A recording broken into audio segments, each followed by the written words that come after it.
Apakah kisah kita yang dengar benar-benar pernah terjadi di sini? Nama Nyi Ageng Karang dikaitkan dengan berdirinya Karanganyar, bahkan disebut-sebut sebagai Raden Ayu Sulbiah, istri Pangeran Diponegoro Sepuh. Tapi sejarah tak bisa berdiri di atas dugaan. Kang Rendra Agusta, peneliti sejarah dan pembaca naskah-naskah kuno dari berbagai babat Jawa, menelusuri cerita ini dengan cermat. Ia menyisir catatan-catatan sejaman dan hasilnya sangat mengejutkan. Sekarang atau ada Ayu Sulbiah sejaman memang urusan. Jika tidak ada teks, dari mana legenda ini berasal?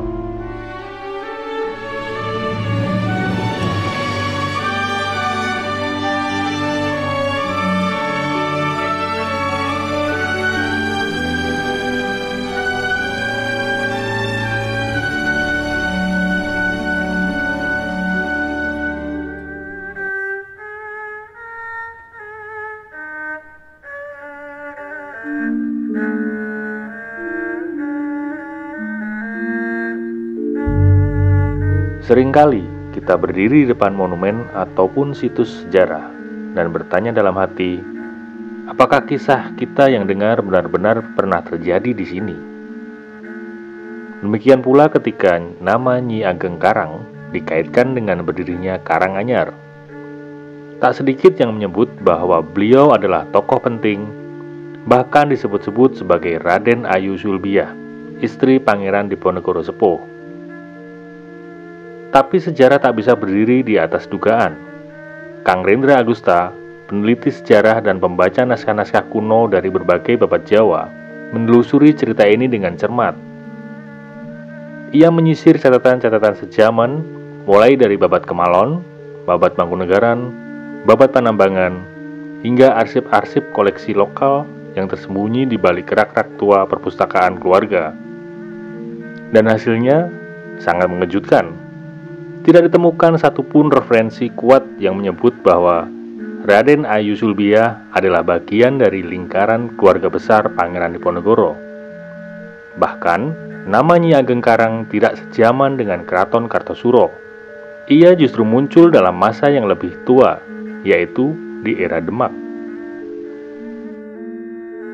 Dalam pencatatan resmi yang disusun pada tahun 1993, yang mengumpulkan kisah-kisah lokal Karanganyar, juga belum ditemukan nama Nyi Ageng Karang sebagai tokoh pendiri.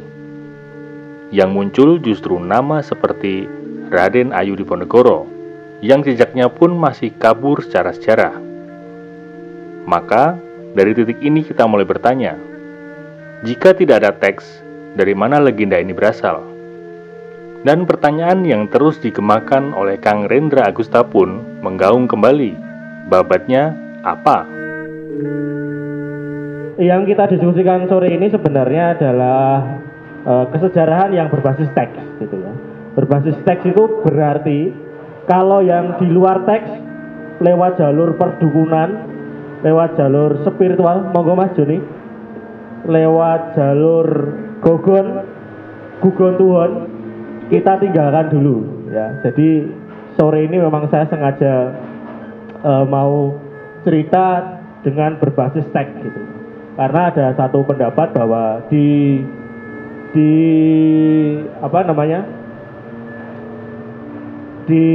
Fakultas Ilmu Budaya di UGM itu ada ungkapan begini, no data no history gitu ya. Jadi kalau nggak ada datanya ya sejarah itu nggak ada gitu. Nah itu mungkin karena keterbatasan, nggak betul ketinggalan loh Mas. Kalau nggak ada datanya ya kita nggak bisa menyusun sejarah gitu ya. Nah itu teori yang hadir, walaupun memang ada sejarah yang basisnya lisan. Jadi saya mohon maaf kalau nanti sore ini banyak yang menyinggung, mohon dimaafkan begitu. Lanjut. Pertanyaan pertama Mas Rudi. Tahukah kawan-kawan berdirinya Karanganyar terkait dengan Nyi Ageng Karang? Nyi Ageng Karang istri Diponegoro Sepuh pernah bertemu Mangkunegaran I. Saya apakah teman-teman tahu? Wah, yang tahu ibu saja gitu. Ada makamnya toh? Ada gitu ya. Tapi apakah ini benar gitu ya secara tekstual gitu ya. Nah, lanjut. Nah, saya dapat data ini Tribun tahun berapa gitu terus kemudian diposting di Kaskus tahun 2021. Nyi Ageng Karang dikenal dengan Raden Ayu Sulbiah, istri Pangeran Diponegoro dari Keraton Kartosuro gitu ya. Dan dia bertemu Mas Said saat sedang mengasingkan diri di hutan gitu ya. Nah ini tuh data yang sebenarnya bias gitu. Secara historis data ini bias sekali karena nama Sulbiah tidak pernah kita temukan di dalam daftar istri atau selirnya Pangeran Diponegoro Sepuh. Pertama itu, saya nggak tahu mengapa begitu ya. Kemudian yang kedua, namanya Ageng Karang juga sebenarnya ada nama Nyi Ageng Karang tapi tidak sejaman dengan masa Kartosuro. Ada Nyi Ageng Karang yang lebih tua di masa Demak. Nanti teman-teman bisa buka sejarah Bang Ewo Panengan ya gitu.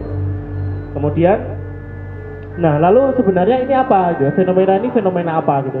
Lanjut. Nah, dari ada satu babat ya. Sebenarnya sore ini saya cuma mau cerita-cerita dan berharap teman-teman membaca sendiri. Saya tidak akan menukilkan semua bacaan di sini. Jadi ada data-data yang sejaman ya. Data sejaman itu ada nanti kalau teman-teman ke Mangkunegaran ada babat Pakunegaran, babat Kemalon, babat Panambangan, babat Dalem. Itu kita nggak menemukan nama ini gitu. Pertemuannya Nyi Ageng Karang dan Mangkunegoro I itu nggak pernah kita temukan di babat-babat sejaman, karena sejaman dengan Mangkunegoro I gitu. Jadi, nah sebenarnya itu fenomena apa gitu ya? Lanjut,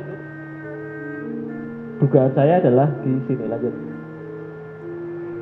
tahun 93 ada pengumpulan buku cerita rakyat yang dibuat oleh Pesenan Negara melalui penerbit Grasindo. Tahun 93, tokohnya ada tokoh besar di situ. Ada nama James Dananjaya. Saya pikir teman-teman yang studi kebudayaan sangat tahu ya nama ini, profesor antropologi dan profesor ahli sastra lisan begitu.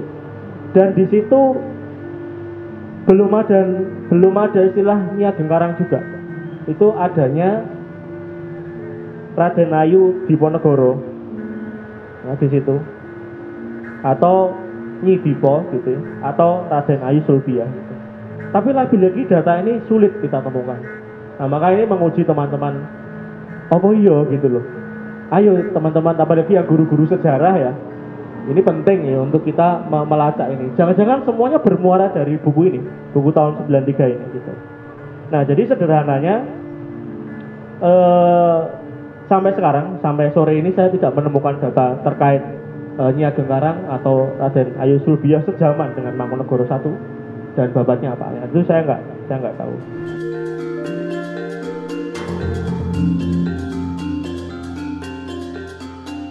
Menelusuri akar sejarah Karanganyar bukan perkara mudah.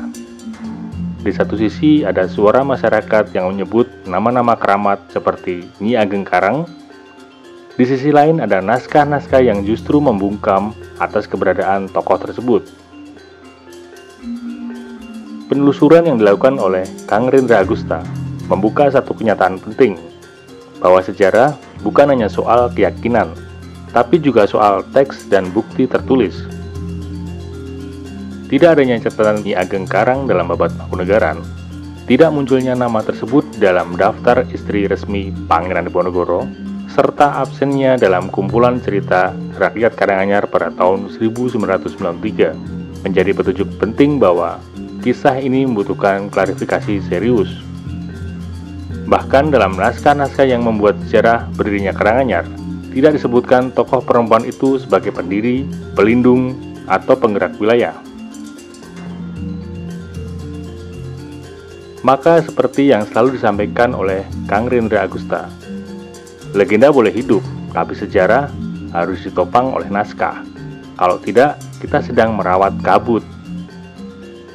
Tapi bukan berarti legenda tidak punya tempat, sebab di antara naskah yang sunyi dan mitos yang riuh, masyarakat membentuk identitas. Mereka menenun makna lewat cerita. Dan tugas kita bukan hanya mengoreksi, tetapi juga memahami kenapa cerita itu muncul, dan bagaimana ia menjadi bagian dari memori kolektif. Sebab sejarah bukan hanya soal nama, tetapi tentang bagaimana kita meletakkan masa lalu dalam terang yang benar.